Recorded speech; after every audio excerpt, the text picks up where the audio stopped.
Motor retro terbaru pabrikan Yamaha memang punya banyak kelebihan. Salah satunya fitur modern dan mesin berperforma mantap.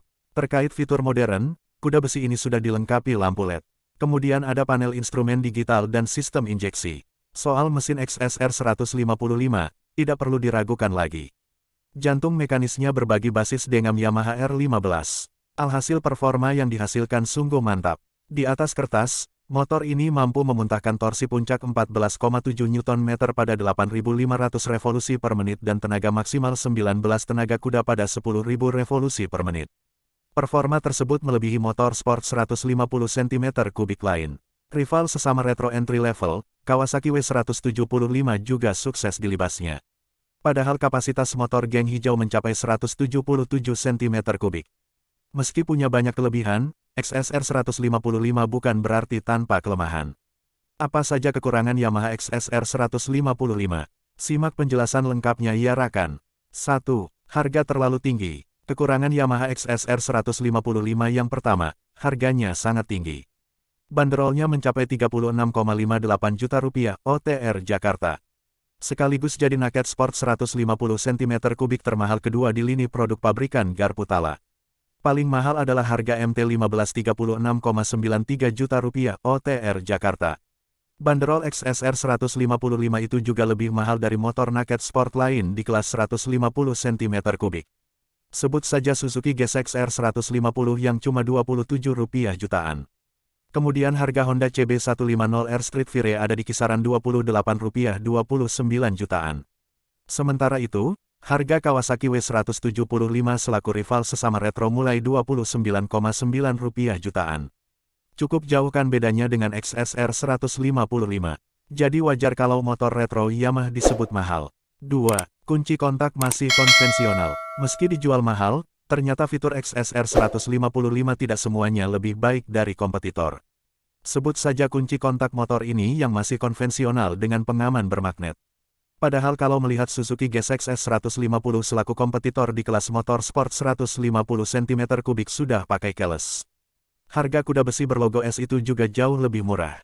Kelebihan keyless, mampu mencegah maling lantaran dilengkapi immobilizer. Alhasil mesin motor tidak bakal aktif, kalau bukan menggunakan remote bawaan pabrik. 3. Panel instrumen tanpa voltmeter. Kekurangan motor Yamaha XSR 155 selanjutnya adalah panel instrumennya tidak punya indikator voltmeter. Padahal fungsi voltmeter sangat penting untuk mencegah motor tanpa kickstarter tidak bisa diaktifkan. Fitur ini mampu mendeteksi tegangan aki. Dengan demikian, pemilik motor bisa mengantisipasi kondisi aki yang tegangannya sudah mulai berkurangan. Di samping tidak adanya voltmeter, sesungguhnya panel instrumen XSR 155 sudah punya informasi yang cukup lengkap. Mulai dari kecepatan, putaran mesin, posisi gigi transmisi, hingga konsumsi bahan bakar rata-rata dapat terlihat dengan jelas. Kelebihan lain, pengendara dapat mengatur kecerahan cahaya panel instrumen dalam 3 tingkat.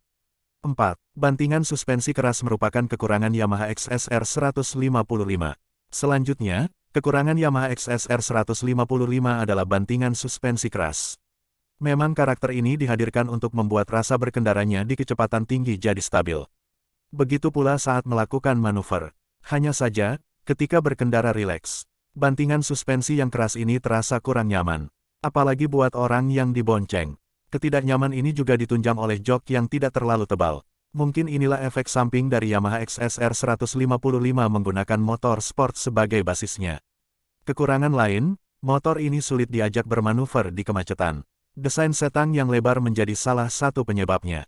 Lalu, XSR 155 juga punya suspensi depan besar dan ban lebar. Ukuran ban depannya 110/70-17 inci dan belakang 140/70-17 inci. Ditambah lagi, profil karet bundar yang punya pola tapak semu dual purpose. Kombinasi semua hal itu menjadikan motor kurang luas dalam selap-selip. Begitu pula ketika ingin melakukan putar balik. Radius putarnya terasa besar untuk motor 150 cm3. 5. Posisi berkendara kurang nyaman. Dengan tampilan retro, tentu harapannya Yamaha XSR 155 punya posisi berkendara yang rileks. Pada kenyataannya, tidak sama sekali. Posisi berkendara motor ini, persis sekali dengan MT15. Posisi tangan terbuka lebar, lalu kaki agak menekuk ke belakang. Kemudian setang juga kurang condong ke pengendara, sehingga tangan kurang rileks.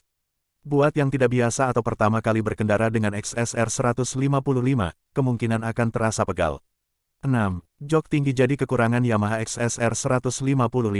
Bodi bongsor memang membuat motor ini tampak gagah. Hanya saja kekurangannya, buat pemula dengan postur 168 cm ke bawah jadi kurang percaya diri saat duduk. Kaki penunggang dengan postur badan tersebut akan jinjit saat duduk di jok XSR 155. Terlebih lantaran posisi jok yang tinggi. Di atas kertas, jok Yamaha XSR 155 punya tinggi 810 mm. Lebih tinggi dari motor sport 150 cm3 lain seperti Honda CB150R Street Fire yang cuma 797 mm.